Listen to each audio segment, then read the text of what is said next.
Capítulo 3. Hernán Cortés. En toda la extensión de México se busca en vano un pueblo, una aldea, un villoro o siquiera una calle que lleve el nombre de su ilustre conquistador.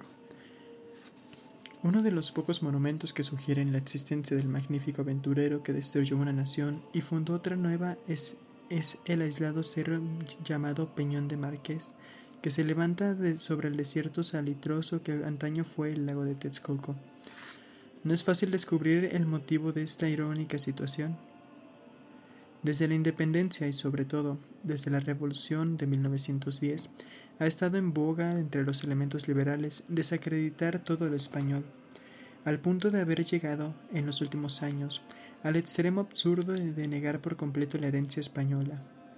En los textos escolares y en los elogios a la Revolución Mexicana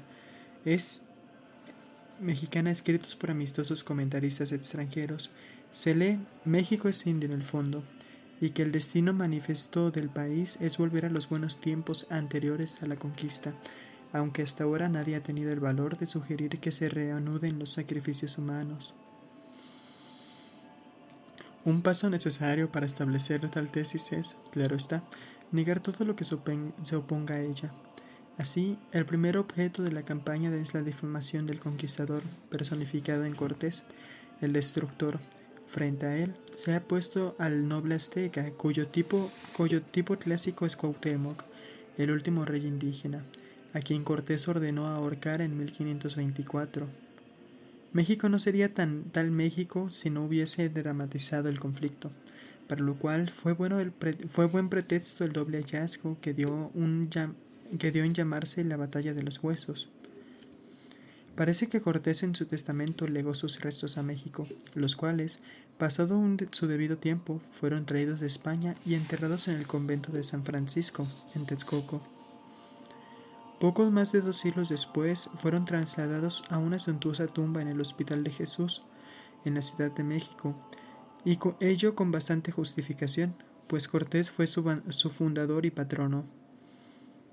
Durante la tensión antiespañola de la Guerra de la Independencia, el ataúd fue escondido en el muro del mismo hospital por Lucas Alamán y algunos amigos piadosos para protegerlo de los patriotas. Allí fue descubierto en 1946 por el joven español Fernando Baeza. El hallazgo sumió de inmediato un enorme cariz político y dio ocasión a una furiosa polémica entre la izquierda y la derecha. Vicente Lombardo Toledano, el líder obrero, gritó: «Los restos de Cortés deberían enterrarse con los del general Franco». El obispo Máximo Ruiz y Flores replicó: «El sitio más apropiado para ellos sería un lugar sagrado, es decir, un templo católico». En efecto, autentificado al hallazgo, el ataúd fue devuelto al Hospital de Jesús. En pura justicia, había que hacer algo para nivelar las cuentas. Una enemiga fanática de Cortés, la doctora Elaliana Guzmán, del Instituto de Antropología e Historia, fue a Europa, rebuscó los archivos y salió con ellos con una poco convincente descripción de Cortés, según la cual habría sido un hombrecito sin mentón, jorobado, de piernas tuertas, en fin, un cretino repugnante, defecto que sus contemporáneos no habían advertido. Como los resultados de su investigación no fueron tan estremecedores como requerían las circunstancias, la doctora Guzmán fue a la aldea de Itzcateoapan, Guerrero, y sin que nadie se asombrara, anunció con un tremendo estallido de publicidad que había descubierto los huesos de Cuauhtémoc, los cuales reposaban en una tumba secreta bajo el altar de la iglesia parroquial y donde, sin duda, habían sido llevados por su afligido pueblo desde Tabasco, a través de 1000 kilómetros de agrestes tierras. Una placa de bronce identificaba la sepultura más allá de toda duda, y algunos documentos que llevaban la firma del Santo Padre Toribio de Benavente zanjaban el asunto. La emoción fue intensa. El Instituto de Antropología nombró enseguida una comisión de hombres eminentes para ayudar a la doctora Guzmán a verificar su descubrimiento. Desgraciadamente señalaban patentes absurdos en la documentación. Desgraciadamente para ella, la opinión de la comisión fue absolutamente negativa. Señalaba patentes absurdos en la documentación. Demostraba que la placa de bronce era una burda falsificación de reciente factura, que los huesos eran una mezcla de fragmentos inconexos de varios esqueletos, y que la parroquia de Ixcateoapan no se había edificado hasta 1565, es decir, 40 años después de la muerte de Cuauhtémoc.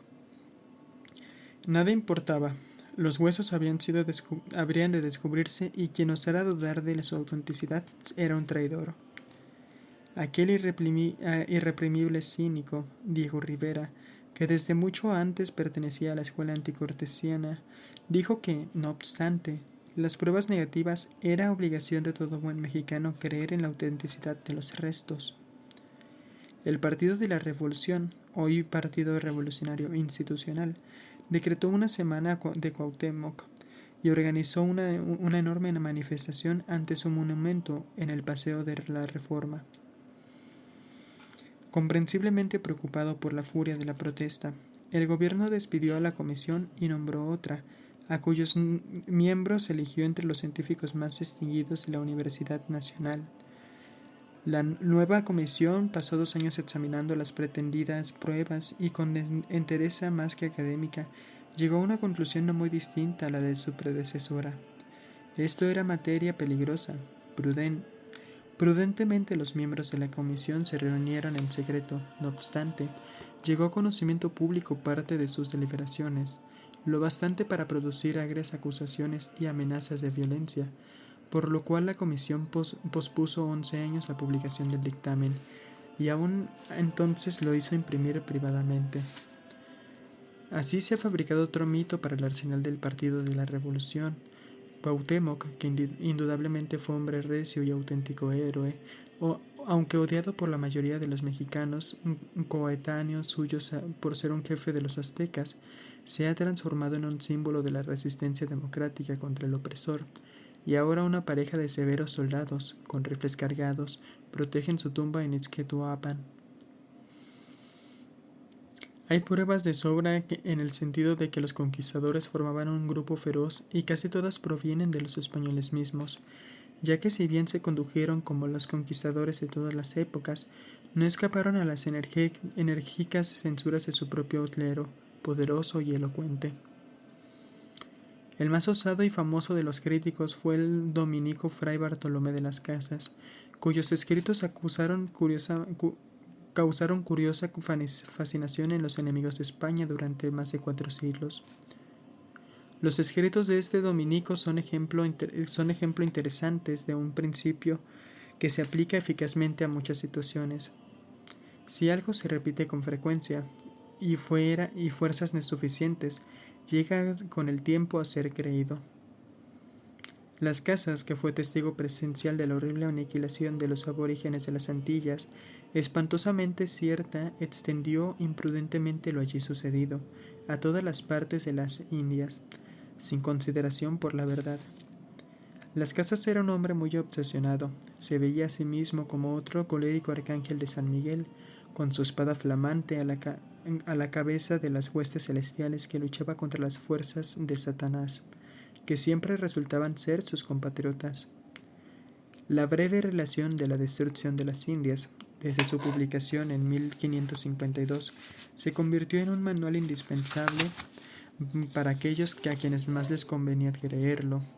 En el curso del siglo que siguió a su publicación, la breve relación que se editó 42 veces en el extranjero, 13 en italiano, 13 en latín, 4 en inglés, 6 en francés, 8 en alemán y 18 en holandés. Y claro, uno de los demonios aborrecidos fue Hernán Cortés, a cuyo secretario y biógrafo Francisco López de Gamora Las Casas odiaba con igual ferocidad que a su jefe. Las Casas y sus discípulos modernos acostumbraban a pintar el sombrío cuadro del español destructor frente a la imprudente e inocente raza, únicamente regida por una naturaleza benévola. Rousseau es rebasado por Stuart Chase, quien en su vívido México, A Study of the Two Americas, Nueva York, 1931. Contempla melancólicamente 4 siglos y más de vil abyección en una tierra donde otrora hombres civilizados vivieron libres, sin temor, dueños de su destino. Es posible que en el México antiguo fuera tal paraíso, pero las pruebas no son concluyentes. Por el contrario, es indudable que si Cortés pudo realizar su asombrosa hazaña fue, en parte, porque la mayoría de los aborígenes le dieron la bienvenida como salvador suyo contra las insoportables exacciones de los aztecas. En verdad, cuando cayó México Tenochtitlán el 13 de agosto de 1521, Cortés tuvo que emplear toda su diplomacia para impedir que sus aliados indios degollaran a los patéticos sobrevivientes. En todo caso, es verdad que Cortés puso fin al dominio azteca. Sin embargo, al mismo tiempo que destruía aquella civilización, o más bien su estructura política y religiosa, Cortés fundaba el México moderno, pues Cortés fue un auténtico constructor, por mucho que deploremos la violencia que precedió a la construcción. No nos gusta la connotación de la palabra conquista, pero debemos recordar que Cortés era hijo del siglo XV, la edad de los Borgia, de Fernando, mal llamado el Católico, de Enrique VIII y de Maquiavelo. Era el hijo legítimo del Renacimiento, un hombre regido por la inteligencia, sin escrúpulo alguno en cuanto a los medios que empleaba. Según las circunstancias, mentía, engañaba, sobornaba o lisonjeaba. Gamora cuenta que cuando hundió su flota en Veracruz, a fin de desalentar a toda la idea de retirada entre sus hombres, sin duda una de las hazañas más fantásticas que se guarda a memoria, dejó a flote 2 buques, uno para llevar despachos a España, y el otro, según ofreció a sus tropas reunidas, para trasladar a Cuba a quienes no quisieran continuar en él. Una vez que los partidarios de su enemigo, el gobernador de Cuba, Diego Velázquez, hubieran aceptado el ofrecimiento de embarcarse de vuelta a aquella isla, mandó Cortés a que anotasen sus nombres, pero ordenó inmediatamente que este segundo navío fuese igualmente hundido. De esta manera, Cortés tuvo una completa relación de aquellos hombres cuya lealtad era dudosa. La narración puede no ser cierta, pero revela su forma de actuar. A Hernán Cortés no le importaba usar los engaños para alcanzar sus fines, y cuando castigaba lo hacía tan duramente como una sola, y que con una sola vez bastaba. Convencía a los descontentos con melosas palabras, como dice Bernal Díaz del Castillo en su deliciosa verdadera historia de la conquista de la Nueva España, pero la traicionera y la desobediencia acababan en la horca. En su absurdamente pequeña banda de inmortales, Cortés había de gobernar al más rudo grupo de aventureros que las Indias pudiera producir, pero su genio consiguió transformarlos en una fuerza disciplinada y poderosa, al mismo tiempo que se las ingenió para insuflarles algo de su apasionado espíritu y de la fe en el destino en que los embarcaba, en el que lo embargaba. De la misma manera que más tarde inspiró a los pueblos conquistados algo semejante a la adoración. Aún aquel viejo rudo y celoso Bernal Díaz no dejaba de reconocerlo. La tesis favorita del viejo cronista es que Cortés nunca proyectaba ni hacía movimiento de importancia sin consultarlo antes con su gente. Es posible que Bernal Díaz lo creyera así, pues era un alma sencilla, incapaz de penetrar los secretos designios de su jefe, pero su tesis es insostenible, por mucho que quiera creer, como muchos han hecho. Las campañas peligrosas y complicadas requieren el mando singular del jefe, aunque Cortés siempre pidiera consejo y utilizase toda la información disponible. A pesar suyo, Bernal Díaz apoya mi punto de vista, pues nos dice que siempre era Cortés quien tomaba la decisión y que ningún detalle de los preparativos, por pequeño que fuere, escapaba a su atención.